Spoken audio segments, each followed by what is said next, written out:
Hi అండి. ఎలా ఉన్నారందరూ? బాగున్నారా? ఇవాళైతే మేథీ పరాతా రెసిపీ అయితే మీకు చూపిస్తున్నా అండి.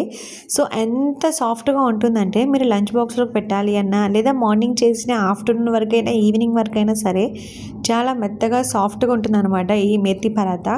సో, గట్టిగా అనేది పడదు. సో, నేను చెప్పిన ప్రాసెస్‌లో గనుక మీరు మేథీ పరాతా చేస్తే చాలా టేస్ట్‌గా అలాగే సాఫ్ట్‌గా ఉంటదనమాట. సో, ప్రాసెస్ ఎలా చేయాలి ఏంటని చూపిస్తున్నాను. ఫస్ట్ మెంతికూరను అయితే నీట్‌గా చిన్న చిన్న పీసెస్‌గా కట్ చేసుకొని క్లీన్ చేసి అయితే పెట్టుకుందామండి.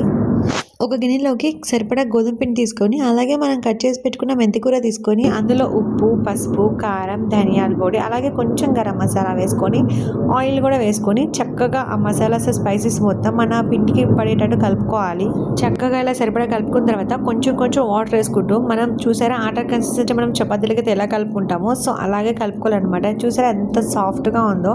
మనకి చపాతీలు అనేవి మెత్తగా రావాలంటే సో పిండి కలపడంలోనే ఉంటుందండి. మనం పిండి ఎంత మెత్తగా చక్కగా కలుపుకుంటామో చపాతీస్ అనేవి అంత సాఫ్ట్‌గా ఎక్కువ టైం వరకు సాఫ్ట్‌గా ఉంటాయన్నమాట. సో నేను కలుపుకున్న తర్వాత ఒక హాఫ్ అన్ అవర్ వరకు రెస్ట్ అయితే ఇచ్చేసానండి. సో సారీ మీకు చెప్పడం మర్చిపోయాను. నేను గోధుమ పిండిలోనే ఒక 2 టేబుల్ స్పూన్స్ వేసాను. అంటే శనగపిండి కూడా వేసానండి. ఇలా శనగపిండి వేసుకోవడం వల్ల చపాతీస్ చాలా సాఫ్ట్‌గా ఉంటాయి. ఇలా చిన్న చిన్న బాల్స్ చేసుకున్న తర్వాత ఇప్పుడు చపాతీలాగా స్ప్రెడ్ చేసుకోవడమే. చపాతీలాగా ఒత్తుకున్న తర్వాత నేను గీ అప్లై చేసుకొని ఇలా ఇష్టమైన షేప్లో నేను ఇక్కడైతే స్క్వేర్ షేప్ చేస్తున్నాను అండి. మీరు ట్రయాంగిల్ షేప్, రెక్టాంగిల్ షేప్ ఎలా అయినా చేసుకోవచ్చు. ఇలా మీకు ఇష్టమైన షేప్లో చేసుకున్న తర్వాత మళ్ళీ చపాతీలను చక్కగా ఇలా అయితే ఒత్తేసుకుందామండి.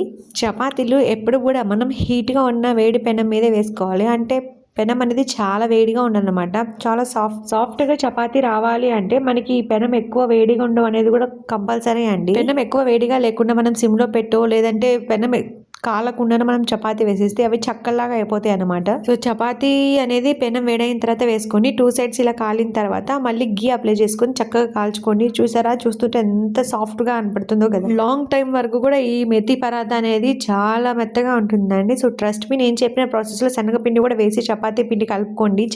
చాలా బాగుంటుంది. అండ్ ఇలా మనం ఒత్తుకున్న చపాతీలన్నింటినీ శుభ్రంగా కాల్చేసేసుకొని తినేయడమే, సర్వ్ చేసేసుకోవడమే. దీనికి మనం సపరేట్ కర్రీ అయితే అవసరం లేదండి. రైతాతో సర్వ్ చేసుకోవడం కానీ చాలా అంటే చాలా బాగుంటుంది.